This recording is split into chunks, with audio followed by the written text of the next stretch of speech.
The Pittsburgh Steelers started their OTAs Tuesday. We'll break down what Kenny Pickett said and what other players have been saying about him that is different in year two. Also, the Steelers brought in edge rusher Markus Golden. What could be happening there? Alex Highsmith talked about his potential extension, and we have a lot more to cover in just the first day of OTAs. I got Jeff Hathorn from 93.7 The Fan. I'm your host, Chris Carter. Let's get into it. You are Locked On Steelers, your daily Pittsburgh Steelers podcast, part of the Locked On Podcast Network. Your team every day.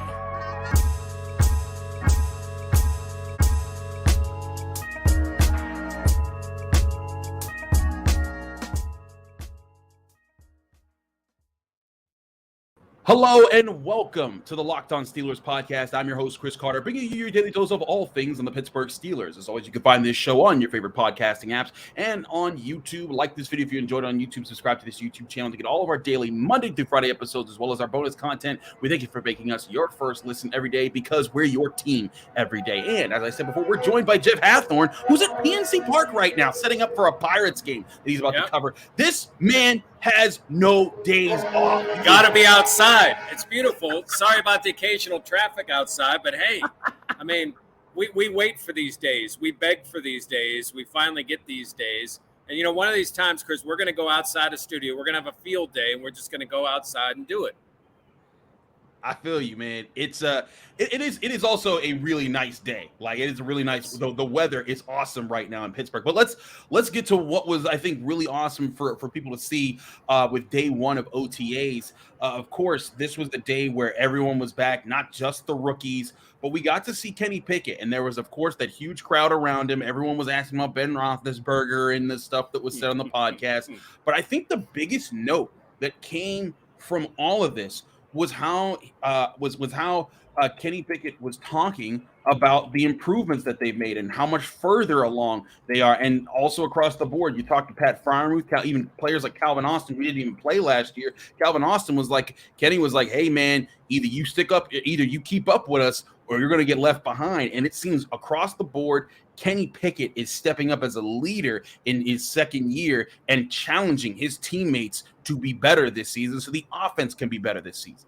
Yeah, and there was no question walking in today, like who the quarterback was, none of that stuff, none of that, how many snaps, who was with what. You know, it was a clear, know your role.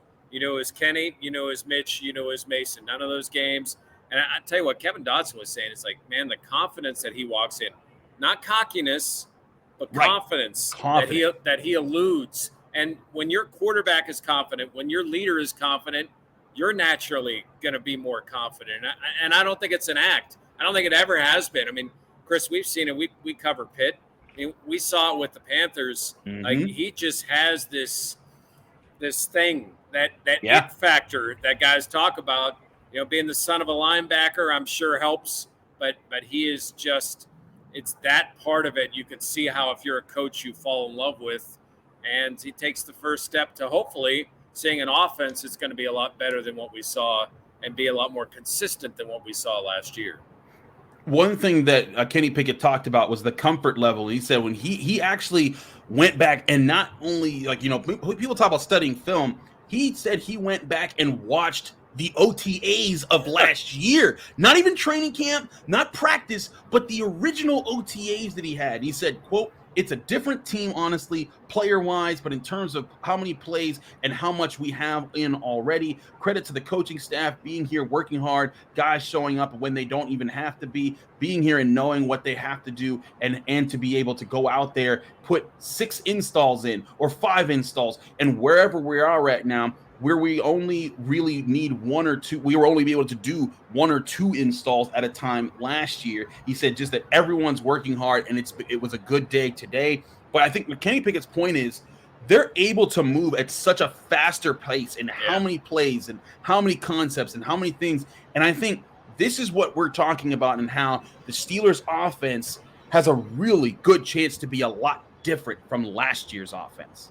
Yeah, and I expect them to take some more chances downfield. I mean, I don't think that they've have this incredible receiving core this year, but I think Allen Robinson is intriguing. I mean, we saw Pickens make some catches that remind me of training camp last year, like some of the things that he can do. If he's more consistent, If Washington's able to play, they can move Freiermuth out a little bit more. What does Calvin Austin bring? To your point earlier about Austin, I mean, and we haven't even talked about Diontae, who said today, oh, by the way, yeah, I'm going to be a Pro Bowler and I'm going to be top 5. And he didn't mean that in a cocky way, but in a like, hey, those are my goals. That's what I set out to do. And if those things happen, it starts at the quarterback position. I really think there is a whole difference. And listen, it makes sense because you're in year 2 of a system where almost everything has remained the same with the exception of a couple offensive linemen. You should see that type of advancement. Absolutely. And he talked about mastering the offense. Another quote, he said, mastering the offense and being the extension of the coaching staff. He wants to echo things and how he wants it, how he likes it, and the coaches have been great helping him get there. He said the communications from players to coaches has been great. And he said that it's spreading out, not just with him, but at the receivers, at the running backs, at the tight ends, at the offensive line. And he said everyone's on the same page. I really, again, can't express enough that when we're hearing these types of things, what the biggest thing about these OTAs isn't just how people are throwing or running at these things.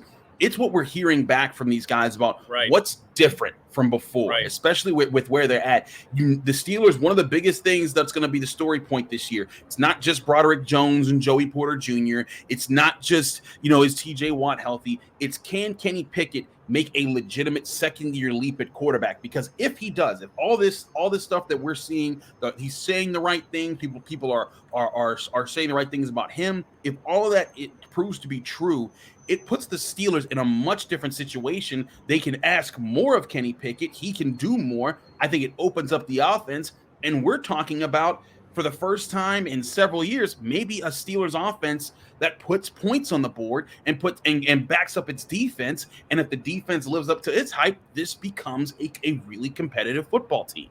And once it starts rolling, and if that offensive line is what they think it is, at least with the improvements they've made, it'll be amazing how many of these plays that people criticize Matt Canada for are going to work.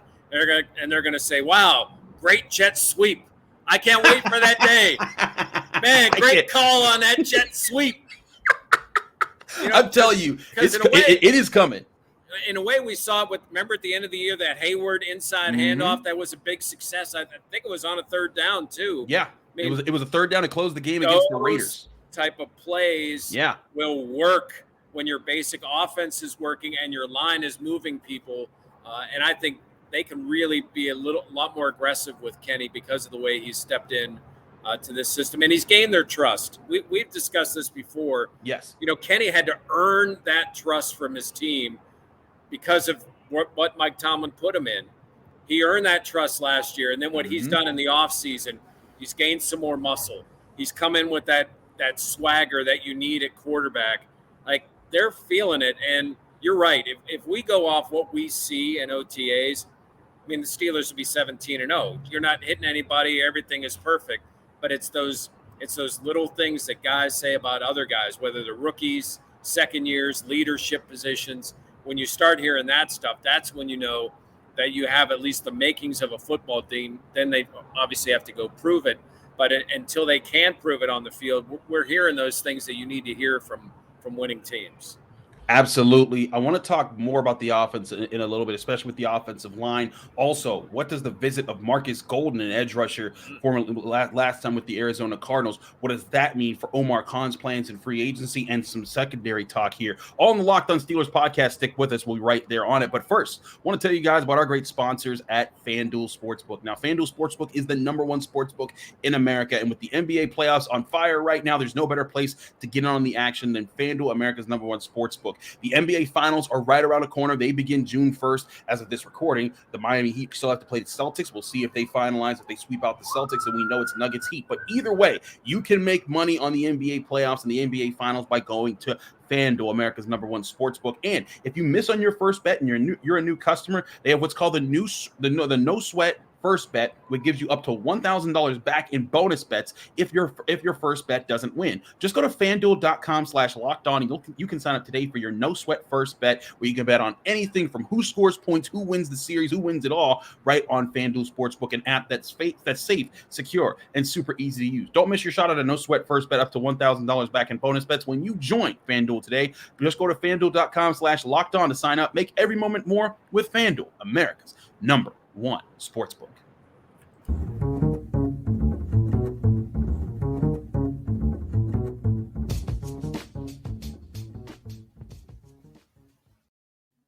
Back here in the Locked On Steelers podcast, I'm your host, Chris Carter. We continue our discussion here on the Pittsburgh Steelers. Jeff, you spoke with Kevin Dotson today, and he's in a peculiar situation because the Steelers brought in Isaac Seumalo, who was just on the Super Bowl appearing Philadelphia Eagles, NFC champions, who was part of an offensive line that was highly revered. He is highly touted. Jason Kelce was just on his podcast saying, like, man, the Pittsburgh Steelers got a steal in that guy.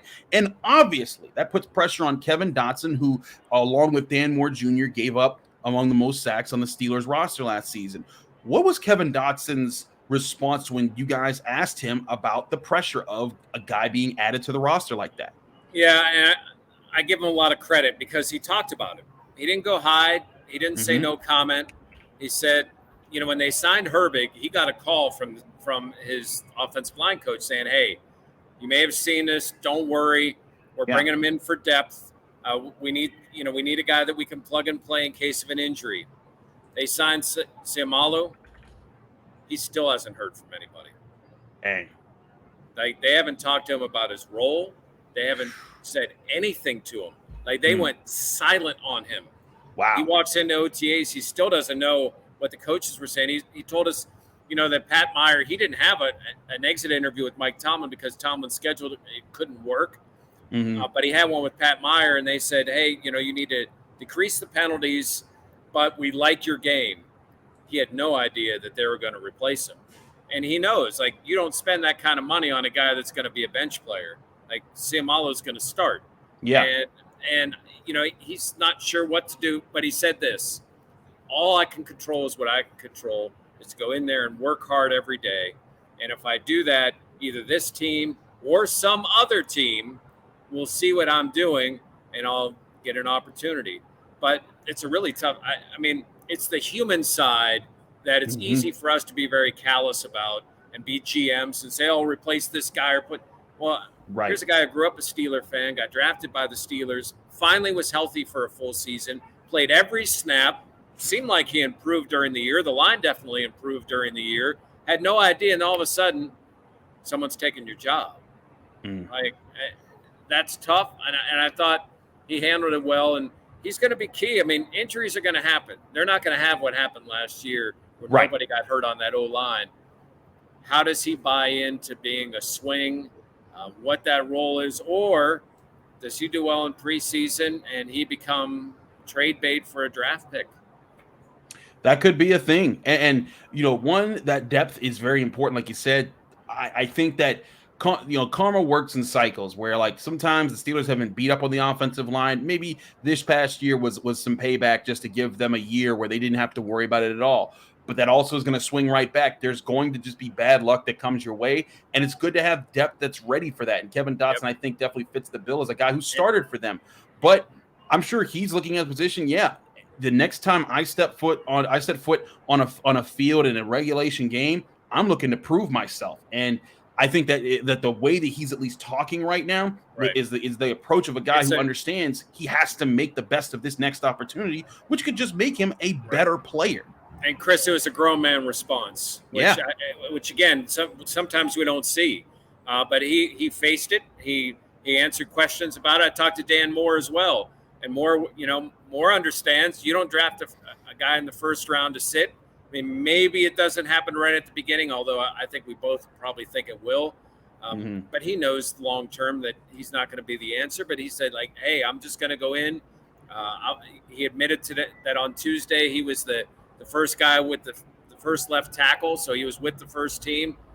That likely could change, but he's just going to deal with it. Like, hey, there's nothing he can control about it.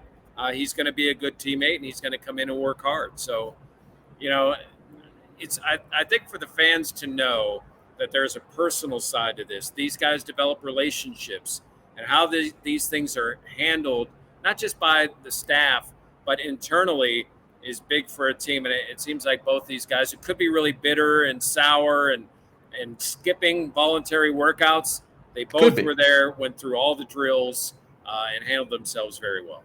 Absolutely. I want to move on real quick to the aspect that it was reported Markus Golden, edge rusher, most recently with the Cardinals, came in for a visit with the Pittsburgh Steelers. Golden has spent several years with the Cardinals, a little bit of time with the Giants.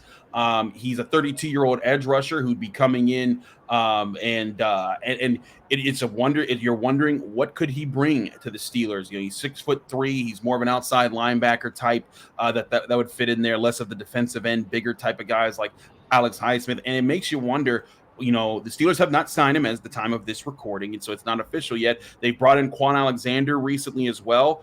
What is their priority in finalizing this roster? Is it getting another edge depth guy to go behind these guys so there's less pressure on a Nick Herbig or a Quincy Roche? Or do they go linebacker?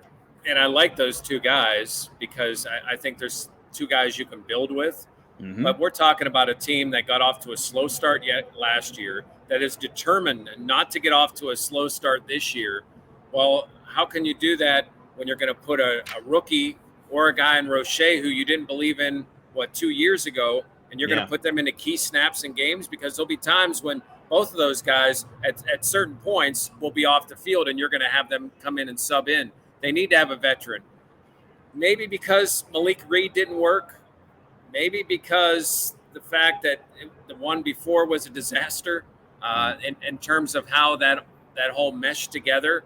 It could be influencing this, but listen, 11 sacks 2 years ago. Last year wasn't a big year, but the guy can get after the quarterback. I think it's got to be somebody, whether it's him, Justin Houston, whatever name you want to throw out.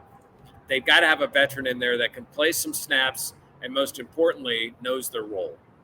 Absolutely. And like you said, he had 11 sacks 2 years ago. He had 2.5 last year, but he's a guy that in his career, he's been used to coming off the bench and playing. When he had 11 sacks in 2021, he only started 5 games, but he played in 16. So that this is a guy who was used to that backup role and stepping up when needed to be. And Markus Golden, I think, is an interesting, guy that fits into this because, like you said, the disaster that the situation was a few years ago, that was Melvin Ingram. And then bringing it in, thinking he was going to be able to fit in, and he said all the right things. And then when he wasn't getting enough playing time, he had a problem with it, and he needed to be traded away. The Steelers don't want to go through that again. But then again, you look at some of these guys they're talking about. Markus Golden, 32 years old. Is Markus Golden going to be complaining like that? You mentioned Justin Houston. Justin Houston's 34 years old. He's, Justin Houston's the guy that I think that he's resigned to, like, hey, I'm just the guy that's going to be, filling in here. And he was a backup for the Ravens last year. He only started 1 game, played in 14.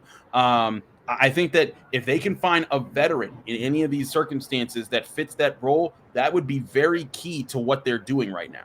And maybe, Chris, I'm keen to Justin Houston because of the Ravens. And I thought it worked out really well with Chris Wormley. And him coming over from Baltimore, he gets it. He gets what the Steelers want to do. He gets the division. He gets the intensity. And as long as he gets his role and he knows who TJ is, like he's seen him up close. Mm-hmm. He's seen Alex up close. I just think it's a perfect fit. Now, as far as we know, as of we're talking right now, they have not brought him in, but that's a guy, if he stays out there, and they can afford him. Right now the salary cap is anywhere from 10 to 11 million under. So, you could fit into Justin Houston at that price. That'd be around the range. I think that they still have to sign some of their rookies as far as finalizing that. But they also have guys that they can work with their contracts. Get some of their bigger paying guys and create salary cap space with. And Justin Houston, a guy that in 5 of the last 6 seasons, he's had at least 8 sacks. It's ridiculous what he's been able to do even in his 30s. It's funny, Chris, because a lot of times you say, well, they can just cut Trubisky and save $8 million. Well, they're not going to cut Trubisky now. No, they're not doing that. Sure as heck isn't going to happen. It's not going to, nor should it, because that was another thing that Kenny Pickett said. He was excited about the quarterback room being back. He's like, I love these guys. And Trubisky is excited too. And I think he's genuine. Like, he knows his role now. He understands it. And I'm sure in the back of his mind, he's thinking, Kenny went down twice with concussion. Like, this is a chance. I'm still preparing that I could be a starter someday, even in black and gold, but it fit very well for me. You saw it from the time he came in. Like, he meshed with these guys last year, and they liked him. He reacted well and responded in the community. Like, there was a lot of good vibes, and I think all of that played into Trubisky's decision to, like, hey, I could try it somewhere else, but this is still a good spot for me, and I'm making some pretty good money. Absolutely. He's going to be making pretty good money as a backup quarterback in the NFL. And again, I think that his presence, this was a guy who didn't mope, didn't complain. He kept focused. And when after he got benched, he was ready, came in. He didn't have a good game against the Ravens, but was huge for them in the win against the Buccaneers coming in that game. And then for the Panthers, both of those wins needed to get to the 9 wins that they got last year to keep the winning, their winning record. And Chris, sorry, NFL.com did a story. They rated the top 100 quarterbacks from last year. Mm-hmm. They rated Trubisky 33rd. Wow. As I go through it, that would mean he was the best backup in the league. Yeah. And if you start to look at it objectively and you think, okay, who are the other backups in the league? Like, he's pretty elite when it comes to having that type of guy as your backup quarterback. And he gets along, and Pickett's fiance and his wife are really good friends now. Like, I mean, Steelers are in good shape in that quarterback room. I agree, man. I agree entirely. I want to ask you some questions about the secondary because we have a clip from Damontae Kazee from when he spoke to us in the locker room on the first day of OTAs. We'll keep doing that right here on the Locked On Steelers podcast. I'm Chris Carter. He's Jeff Hathorn. We'll be right back.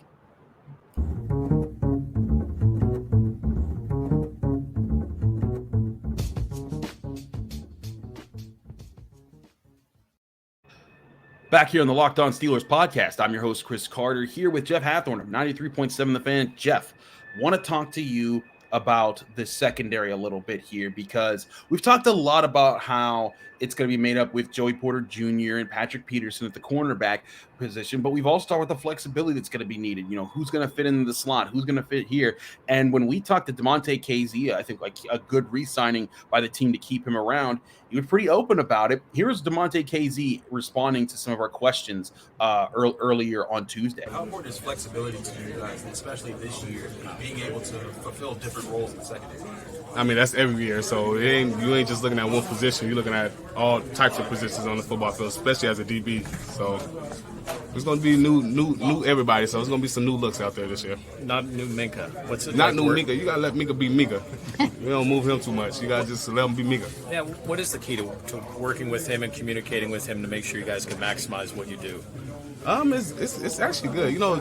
This year was the first time I actually did like out of the facility workout with Minkah, so I see what type of stuff he does, so I see why he's that type of player. So he's really good leader, so Minkah's going to be Minkah at the end of the day. How much is it? It's funny when you see his eyes when he's like, right? I got to work out with Minkah, and I get it now. I get why he's great. I thought that was pretty funny. And by the way, if y'all didn't recognize, that was Jeff's voice asking the question. And yours as well. And by the way, it's like you hear the Penguins say, man, I worked out with Chris Letang. Damn. That guy does a lot. I'm good. But the point I think we were both making is the communication is going to be huge back there because there's going to be a lot of different bodies.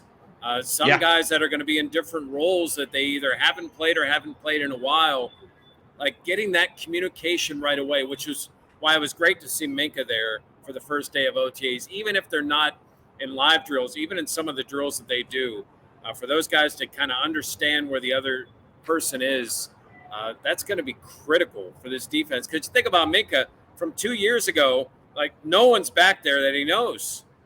Yeah. Hayden's gone. Sutton's gone. Edmonds is gone. Yep. I mean, Maulet's gone. Like, they're just – it's just a whole different room for him. And, he needs some time to try to figure some of these guys out, and they need to figure him out. They do. And I think that's going to be something huge here. But I think one thing that's important is the Steelers have brought in other NFL veterans. They're not just leaving it up to young guys just to figure this out. Yes, they have Joey Porter Jr. in there, but you think about Damontae Kazee and how quickly he worked with Minkah. And another thing that he said that I didn't include in that clip was last year, he came in at the middle of the part of the season and he was excited. And then his first game, Minkah was out for the first game that he played. And so it felt like they didn't have a chance to really get going together too much.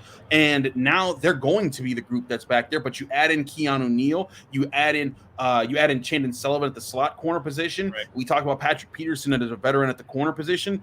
There's going to be a lot of, I think, expectations for these guys to be flexible, to take on different roles. And KZ said it's no different than last year. But Terrell Austin, the defensive coordinator, the former DB coach of the team, this is a guy who I think when I look at him, all 22 of the Steelers, they are moving chess pieces all the time. They are trying to confuse you. But to properly confuse quarterbacks while sticking to your details and not giving up the easy big plays because one guy went to the wrong spot at the wrong time, it takes attention to detail, studying, and chemistry to know how to play off of each other in the right moments. And I want to see what Keanu Neal is. Yes. Is he going to be kind of a hybrid linebacker? I mean, he's a guy who can absolutely run support. He can hit you.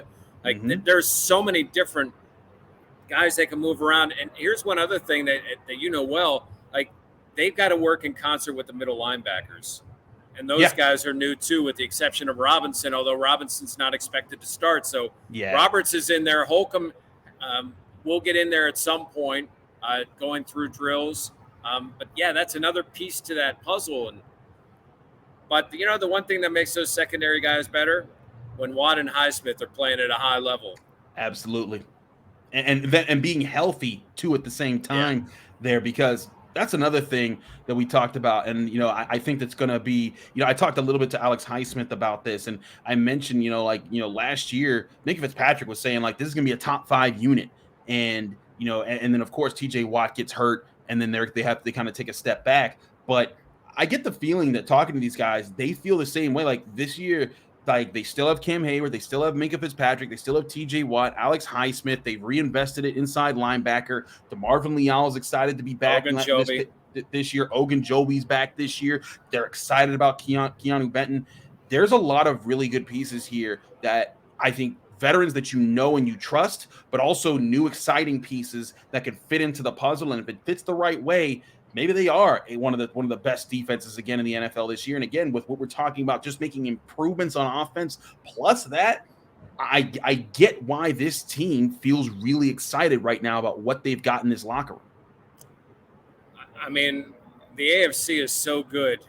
Yes. I think if it were a downtime where the AFC were just average, I think a lot of people would be talking a lot higher of the Steelers, but it's because there's that guy in Kansas City who's really damn good. There's that guy in Buffalo who's really good.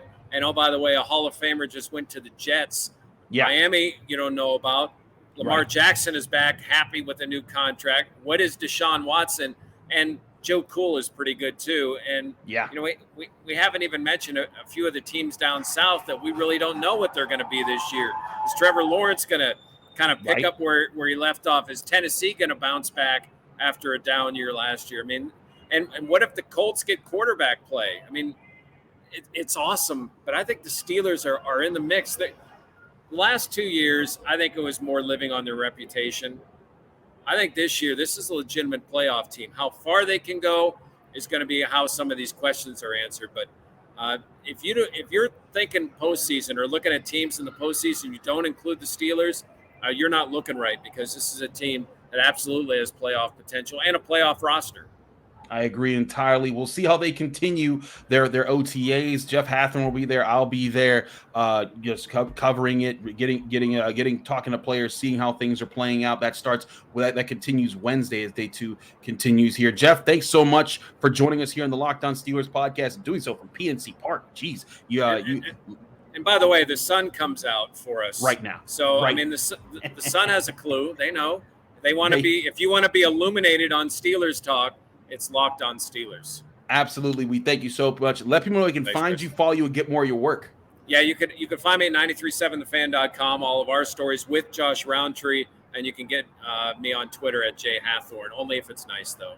Only if it's nice. You can find me, Chris Carter, at Carter Critiques on Twitter and Instagram. You can also find me at the Pittsburgh Post-Gazette, where I cover Pitt athletics and do the North Shore Drive podcast. You can also check me out here on the Locked On Steelers podcast Monday through Friday, bringing you the Pittsburgh Steelers talk every single day. Donate to our Cystic Fibrosis Foundation campaign. You got the QR code on screen, and there's a link in the description if you want to donate to our campaign. We'll be back tomorrow with more on your Pittsburgh Steelers, talking about OTAs and how things are going. We'll see you then.